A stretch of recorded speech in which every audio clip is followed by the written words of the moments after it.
Hi කොහොමද මගේ second ටෙමු order එකත් ආවා අපි ඒකත් අන්බොක්ස් කරලා බලමු. මේ විදිහට පැකේජ් එක ඇවිත් තියෙන්නේ මට. මේ සැරේ නම් කස්ටම් එකෙන් ක්ලියර් කරන්න කියලා පැකේජ් එක කඩලා නැහැ. පළවෙනියටම තියෙනවා හැම සැරේම වගේ press on nail set එකක්. මේක නම් shape වැඩි ලොකු නැහැ.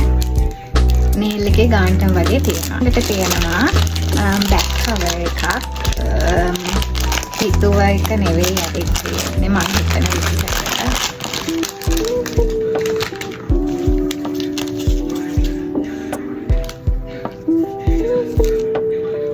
ඒක මේ ෆොටෝ එකේ නම් ඊට වඩා ලස්සනට තිබ්බා. මේක ඇවිත් තියෙන විදිහට මේක මට පාවිච්චි කරන්නත් බැරි වෙයි මම හිතන්නේ.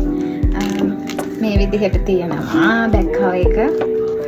ලස්සනයි හැබැයි පොඩක් කන් වෙලා. අපරාධ මේකත් පාවිච්චි කරන්න බැරි වෙයි. මට හිතෙන විදිහට. මෙන්න මේක. මේ ඇවිල්ලා මගේ ෆෝන් එකේ කැමරා ලෙන්ස් එකට අලවන්න මම ගෙනාව ග්ලිටර් ටෙම්පර්ඩ් ග්ලාස් එකක්. මේකත් පාවිච්චි කරන්න පුළුවන්ද දන්නේ නැහැ. මොකද මේ වගේ වුණා මට ෂුවර් නැහැ. මේ තියෙන්නේ ඒක. අනිත් එක තමයි මෙන්න මේ press on nail set එක. මේකත් ෆොටෝ එකේ තිබ්බට වඩා සෑහෙන වෙනස්.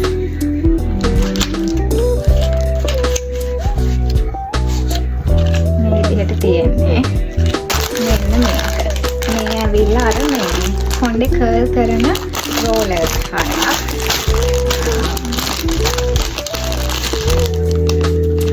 මේකේ තියෙනවා ලොකු රෝලර්ස් 6යි පොඩි රෝලර්ස් 6යි. ආයි තියෙනවා මෙන්න මේ ක්ලිප්ස්. මම දාලා පෙන්නන්නම් මේක කොහොමද තියෙන්නේ කියලා. මාත් කලින් දාලා නැහැ. මුලින්ම අපි සෙක්ෂන් එකක් අරගෙන බලමු. මේක දාලා බලන්න.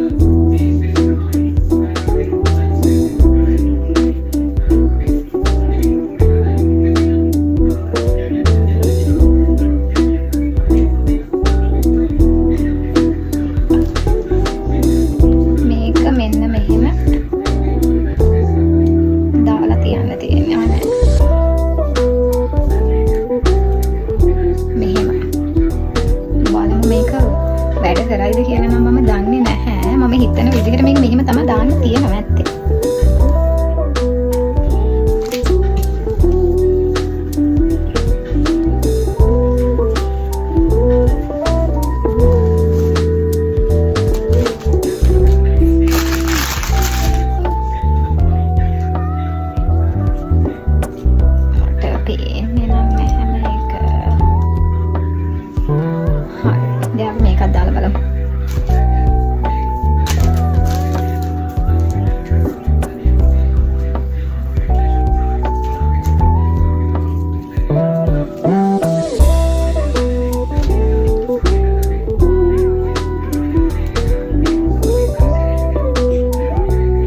වීඩියෝස් වල දැකලා තියෙන්නේ මේක හොඳට කොණ්ඩේ අයන් කරලා කරන්න ඕනේ කියලා. බලමු මෙහෙම දාලා තියලා කොහොම වෙයිද කියලා. ඊළඟට තියෙනවා මෙන්න මේක. මේකත් ඇවිල්ලා heatless curling ආකාරය එකක්. මේක දාන්න තියෙන්නේ මෙහෙම කොණ්ඩේ තියලා මෙතනින් ක්ලිප් එකක් ගහන්න ඕනේ. ඊට පස්සේ කොණ්ඩේ බෙදලා මෙහෙම කල්කවල තමයි මේක කර්ල් කරන්න තියෙන්නේ. ඒකත් අපි කරලා බලමු. මේක කරන්න තියෙන්නේ මෙහෙම කරලා මෙතනට ක්ලිප් එකක් ගහලා ඊට පස්සේ අපේ කොණ්ඩේ මෙහෙම දෙකට බෙදා ගන්නවා. බෙදාගෙන මෙහෙම කර මේක ඔතනවා. මේක මේ ඔතන සිස්ටම් එකක් තියෙනවා. ඊට පස්සේ මෙහෙම බූල් බෑන්ඩ් එකකුත් එනවා මේකට. ඒක මෙහෙම දාලා ඊළඟට මම මේකේ වීඩියෝස් බැලුවා. මේක මේ කරන පැත්තක් තියෙනවා. මට දැන් හදිසියට ඒක නම් මතක් වෙන්නේ නැහැ.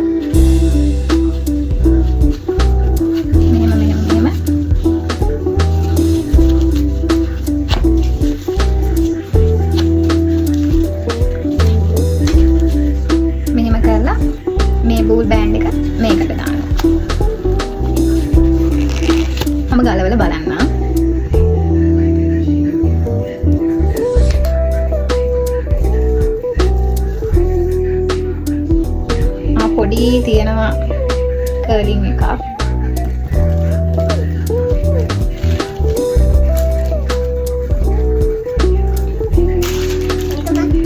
පොඩි කර්ලින් එකක් තියෙනවා.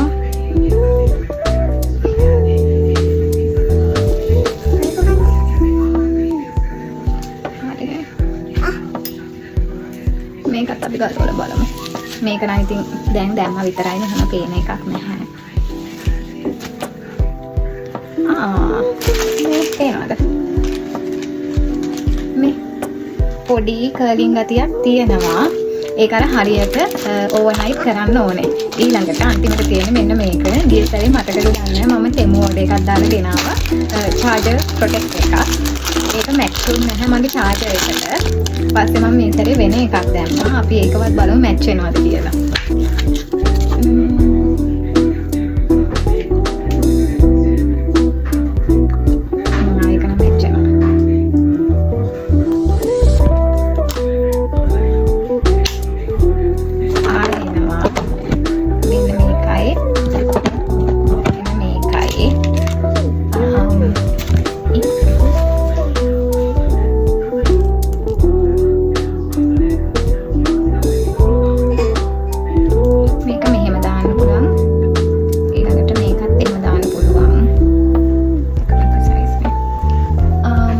ඊට පස්සේ මෙන්න මේක දාන්න තියෙනවා.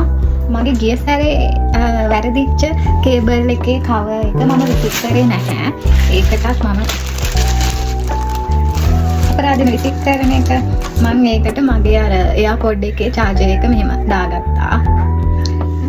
මේක මෙහෙම තියෙනවා. ඉතින් මගේ තෙමු ඕඩර් එකේ මේ සැරේ ඇවිල්ලා තිබ්බේ ওই ටික තමයි. මම සාමාන්‍යයෙන් මොකක් හරි එක ඕඩර් එකක් දැම්මොත් පොඩි හරි ඩවුට් එකක් තියෙනවා. මේ සැරේ තිබ්බ ඩවුට් එක ඇවිල්ලා මෙන්න මෙහෙ බෑක් කවර් එක හරි නැහැ. මේ බෑක් කවර් එක හරි නැහැ. ඉතින් බලමු මේක ෆෝන් එකේ මම දාලා බලන්න හොඳට තියනවාද කියලා. ඉතින් ඔය විදිහට තමයි මගේ මේ සැරේ තෙමු ඕඩර් එක තිබ්බේ. ඔයාලත් මගෙන් සමහර අය මැසේජ් දාලා අහලා තිබ්බා තෙමු එකේ ඩිලිවරි ෆ්‍රීද දැන් ඒක එන්නේ නැහැ නේද විස්තර. මට මතක හැටියට 3020ට වඩා ගන්න මේ ඒවට ඩිලිවර් charge ඇඩ් වෙන්නේ නැහැ. ඩිලිවර් ෆී අනිවාර්යෙන් 3020ට වඩා orders දාන්න ඕනේ. අනිත් එක තමයි දැන් තෙමු orders එනවා. මට 2 weeks 3 weeks වලින් වගේ ආවා. ඉතින් ඔයාලා තෙමු orders දාලා බලන්න. අපිට අලුත් වීඩියෝ එකකින් හම්බෙමු. එහෙනම් ගිහින් එන්නම්. බයි. මම මේ චාර්ජරේ දාලා බැලුවා.